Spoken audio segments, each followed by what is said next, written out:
Good morning students, कैसे हैं आप सभी। I hope that you are all will be fine. तो इस वीडियो में हम लॉजिकल रीजनिंग का थर्ड पार्ट पढ़ेंगे, खूब अच्छे से समझेंगे। आइए क्वेश्चन नंबर 1 से रूबरू होते हैं। Ritesh is taller than Hardik, who is shorter than Satish. तो ऐसे क्वेश्चंस को करने के लिए जैसे टॉलर और स्मॉलर वाला जो बच्चों हैं वो इस टाइप से, ठीक है, इस टाइप से, जैसे ऐसे स्मॉलर से स्टार्ट करेंगे और taller than taller than taller than taller, ऐसे कुछ करेंगे। इससे हमारा ईजिली से ये सॉल्व हो जाएगा। तो चलिए सॉल्व करते हैं। Ritesh is taller than Hardik, that mean जो रितेश है वो हार्दिक से टॉलर है, तो हार्दिक को हमें यहाँ लिखना होगा, ठीक। हु मतलब हु हार्दिक के लिए लगा हुआ है। हु मतलब जो कि शॉर्टर देन सतीश, जो सतीश से छोटा है। सतीश से इसका मतलब छोटा कौन है? हार्दिक। तो सतीश से हार्दिक छोटा है, तो सतीश और हार्दिक ऐसे लिख लेते हैं। क्योंकि सतीश को अभी हम यहाँ नहीं लिख सकते, क्योंकि सतीश के बारे में ये नहीं बताया गया है कि ये रितेश से भी छोटा है, ठीक। तो Nazrul is taller than Harman, तो नजरुल और टॉलर में कोई कॉमन नहीं है, इसलिए इसे भी अलग लिखेंगे। ये हरमन से टॉलर है, ठीक।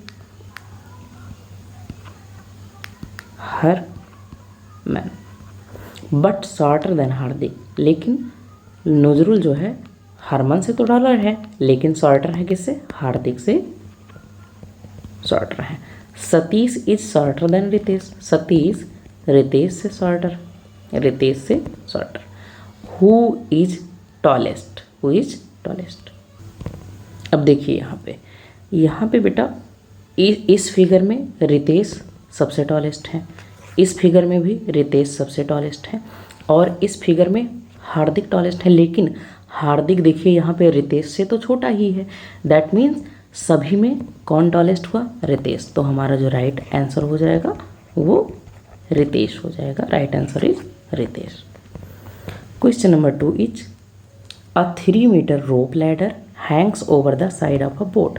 देखिए बोट पे बच्चों इस प्रकार की कुछ सीढ़ियाँ लैडर लटकती रहती हैं, इसीलिए देखिए मैंने बोट का पिक लगा दिया है यहाँ पे। देखिए रस्सियों की सीढ़ियाँ ऐसे लटकती रहती हैं बोट में। तो लिखा हुआ है कि अ 3 मीटर रोप लैडर, एक 3 मीटर की रोप की सीढ़ियाँ हैं, लैडर हैं, जो हैंग का मतलब लटक रही हैं over the side of a boat, boat के साइड में। तो देखिए बोट के साइड में लैडर है।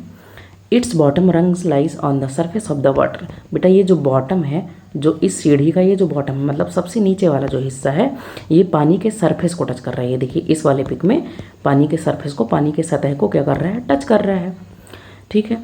If the distance between 2 rungs is 1 metre, ये बोल रहा है कि ये जो इन दोनों के बीच की डिस्टेंस है, मतलब एक रंग्स की, ये जो दो पायदान होते हैं इन दोनों के बीच की जो डिस्टेंस है वो कितनी है? 1 मीटर है। तो क्या एंड टाइड राइजेस, और जो ये पानी में टाइडेड उठती रहती हैं ऐसे ऊपर नीचे, ये rate of 15 centimetre per hour, मतलब 1 आवर में 15 सेंटीमीटर ऐसे वाटर राइजेस होता है इस टाइप का। और हमारा जो रंग्स है वो एक रंग्स के बीच की दूरी, 1 रंग्स के जो मिड की डिस्टेंस है वो कितनी है? 1 मीटर। और 1 आवर में कितना टाइड आता है? 15 सेंटीमीटर। तो क्वेश्चन पूछ रहा है कि how many rungs will be in the water in 6 hour. तो बताइए 6 आवर में ये जो रंग्स हैं इस टाइप के, ये जो रंग्स हैं ये कितने पानी में डूब जाएंगे? 6 आवर में। तो बताइए 1 आवर में 15 सेंटीमीटर पानी ऐसे होगा, तो बताइए 6 आवर में 15 multiplied by 6, that means 90 centimetre. और आपको पता है कि 1 metre is equal to 100 centimetre. इसका मतलब जब टाइड जो है 100 सेंटीमीटर ऊपर उठेगा तभी एक रंग्स मेरा डूबेगा, लेकिन टाइड मेरा 6 आवर में कितना ऊपर जाएगा? 90 सेंटीमीटर ही जाएगा। तो इसलिए हमारा जो रंग्स होगा वो 0 होगा, मतलब 0 डूबेगा, पानी में एक भी रंग्स नहीं डूबेगा। तो हमारा जो आंसर होगा वो 0 होगा। चैनल को लाइक और शेयर सब्सक्राइब जरूर करें। Now question number 3। Next question is Kathleen operates a hot dog stand Kathleen एक हॉट डॉग स्टैंड को ऑपरेट करती है, मतलब एक ऐसा शॉप जहाँ पे हॉट डॉग स्टैंड वो बेचती है। ये हॉट डॉग स्टैंड का पिक है like as a burger.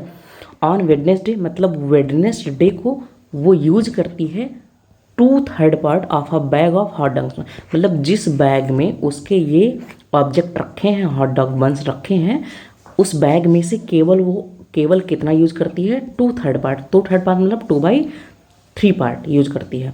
On Thursday की बात हो रही, ये तो वेडनेसडे को यूज हो रहा है, और थर्सडे को she used half as many hot dog buns on Wednesday, मतलब थर्सडे को उसने जो वेडनेसडे को 2/3 पार्ट यूज किया था, इसी का जस्ट हाफ किया, मतलब जो 2/3 यूज किया था इसी का हाफ पार्ट यूज किया उसने थर्सडे को। तो पूछा जा रहा है how many bags of hot dog buns did Kathleen use on Thursday.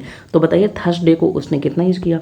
तो थर्सडे को उसने वेडनेसडे का हाफ यूज किया। अब इसको सॉल्व कर लेते हैं। तो 2/3/2/1 दैट मीन्स 2/3 मल्टीप्लाइड बाई 1/2, 2 से 2 cancel is equal to 1/3 part उसने यूज किया।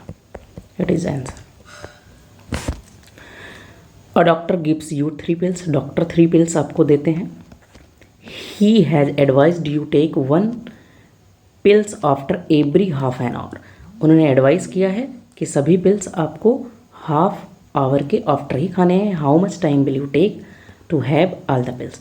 अच्छा ये बताइए, जब आप दवाइयाँ खाना स्टार्ट करोगे तो उस समय कहाँ से होगा स्टार्ट? 0 मिनट से होगा। तो सेकेंड दवाई कब लोगे? After 30 minute.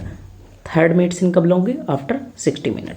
तो टोटल कितने हो जाएंगे हमें? 60 मिनट्स। दैट मीन्स 1 आवर के अंदर ही हम 3 पिल्स अपने क्या कर लेंगे? ले लेंगे, खा लेंगे।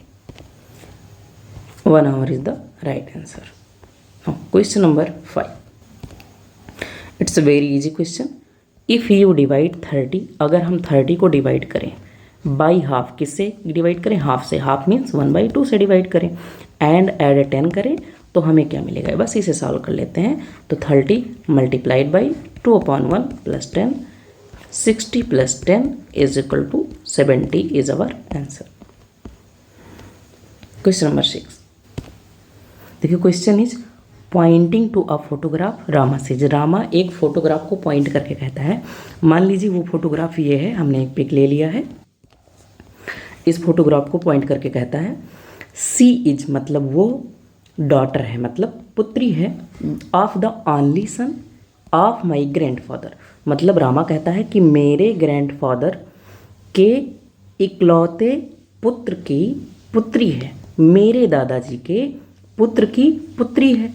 तो बताइए अगर इसके दादाजी के पुत्र की पुत्री है तो मतलब इस लड़की के भी तो ये दादाजी हुए, मतलब इस लड़की के पिता हुए, मतलब रामा के भी ये पिता हुए। तो बताइए रामा और इस पिक का क्या रिलेशन है? सिस्टर का। ये पिक रामा की क्या है? सिस्टर है। तो how is the women in the photograph related to Rama? तो रामा की ये क्या है? Sister is the correct answer. Question number 7, देखिए हमारा क्वेश्चन है there is a group of 6 people ABCDE और F, यहाँ पे 6 लोग हैं। और देखिए बच्चों रिलेशन को हम कैसे दर्शाएंगे, जैसे मान लीजिए एक जनरेशन से दूसरी जनरेशन में जाना है, जैसे ये डॉटर है और ये डॉटर के पिता हैं, तो हम इसको टॉप टू बॉटम लिखेंगे। ठीक, टॉप पे हम ओल्ड जनरेशन को लिखेंगे और बॉटम में हम न्यू जनरेशन को लिखेंगे। ठीक, और दोनों के रिलेशंस को कैसे? सिंगल डैश से हम डिनोट करेंगे, सिंगल डैश से। ठीक, ऐसे सेम जनरेशन को हम ऐसे लिखेंगे हॉरिजॉन्टल, ये देखिए लिखा हुआ है ब्रदर एंड सिस्टर, और रिलेशन को कैसे डिनोट करेंगे? सिंगल डैश से। और मेल को हम प्लस से रिप्रेजेंट करेंगे और फीमेल को माइनस से रिप्रेजेंट करेंगे।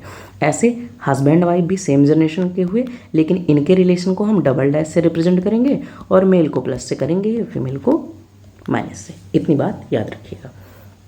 अब देखिए लिखा हुआ है कि B is the brother of E's husband, मतलब बी ब्रदर है किसके? ई के हस्बैंड का। तो बी ब्रदर मतलब सिंगल डैश, और ब्रदर है तो ये प्लस होगा। किसका ब्रदर है? तो ई के हस्बैंड का।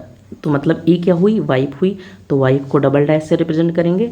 ई का हस्बैंड मान लेते हैं एक्स है, और एक्स क्या है? ई का हस्बैंड है। ठीक, हस्बैंड हमने लिख दिया, तो ये क्या होगा? प्लस होगा। ओके, आगे देखिए C is the sister of F. C sister है, सिस्टर सिंगल डैश, सी को माइनस करेंगे, सिस्टर है किसकी? सिस्टर है एफ की।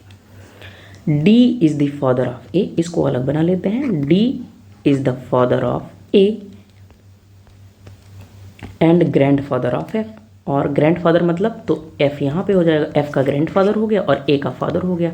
अब देखिए इस पिक से और इस पिक में कुछ कॉमन मिल रहा है, हाँ कॉमन मिल रहा है एफ, तो एफ का फादर कौन है, ए, तो यहाँ पे क्या हो जाएगा ए, ये आपका एक्स की जगह पे ए हो गया, और ए का फादर है आपका डी, ठीक, डी प्लस है और ये भी प्लस हो गया। अब देखिए देयर आर टू फादर्स, तो देखिए एक फादर ये है, एक फादर ये है, टू फादर्स, अ मदर, एक मदर है, कैसे, ये फादर हो गए, इनके ये बच्चे हैं, तो ये माता जी हो गई जो ए है, एंड थ्री ब्रदर्स, तो F A B, three brothers, who is mother, तो ई क्या है, मदर है, देखिए ई और ए हस्बैंड वाइफ है, और ए के बच्चे हैं सी और एफ, तो ई क्या हो गई, मदर हो गई,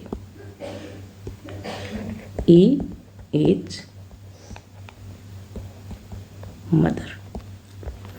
next question, imagine you are entering a dark room, the room has an oil lamp, some newspaper and wood, room के अंदर क्या है, ऑयल लैम्प है, न्यूज़पेपर है और वुड है।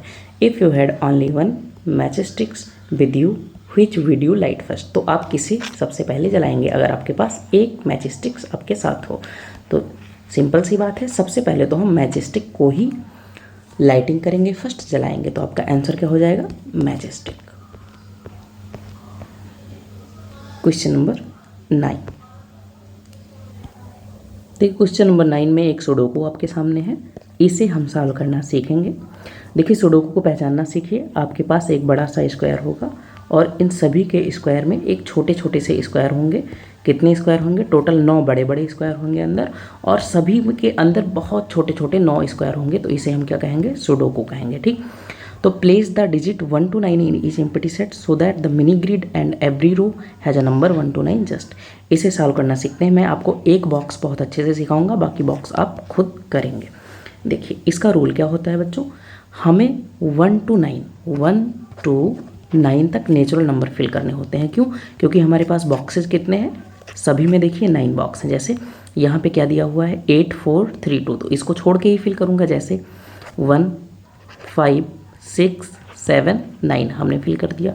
तो इसमें रूल क्या है कि इस बॉक्स में कोई भी डिजिट रिपीट नहीं होना चाहिए, कोई भी नंबर रिपीट नहीं होना चाहिए। और क्या होना चाहिए, जैसे मान लीजिए मैं यहाँ पे 9 फिल कर रहा हूँ इस बॉक्स में, तो ये 9 नंबर्स इस पूरे रो में नहीं होना चाहिए, और इस रो में नहीं होना चाहिए, और इस बॉक्स में नहीं होना चाहिए। यही रूल सभी के साथ में हमें अप्लाई करना है। लाइक एज इस बॉक्स में हमें मान लीजिए 7 फिल करना है, तो 7 इस बॉक्स में ना हो, और इस वाले रो में नहीं होना चाहिए, और 7 इस वाले रो में नहीं होना चाहिए।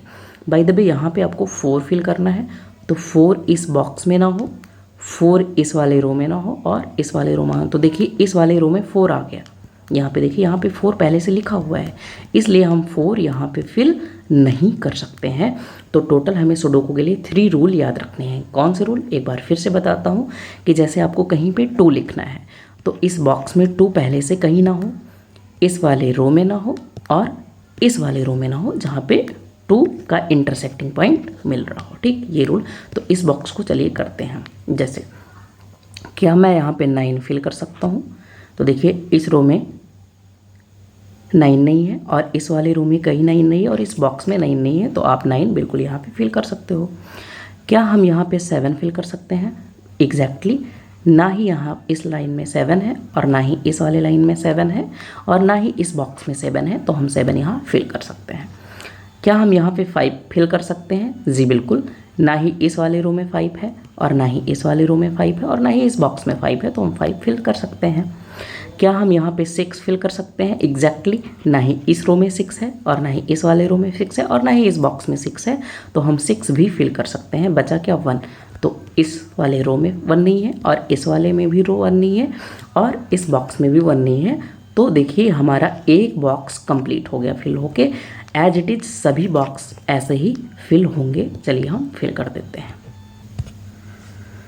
तो बच्चों हमने अपना सुडोकू कंप्लीटली फिल कर लिया है, और आप देख सकते हैं कि कहीं भी कोई नंबर रिपीट नहीं होगा। देखिए इस रूम में देख लीजिए 1 to 9 तक ही नंबर होंगे, किसी भी रो में आप देखिए 1 to 9 तक ही नंबर होंगे और बॉक्स में भी 1 to 9 तक ही नंबर होंगे और कोई भी नंबर आपको रिपीट नहीं होगा। तो इस तरह से हम सुडोकू को सॉल्व करेंगे। ठीक है, तो आपका ये लॉजिकल रीजनिंग 3 भी फिनिश होता है। Best of luck for your exams. Channels को लाइक शेयर एंड सब्सक्राइब जरूर करें। Thank you.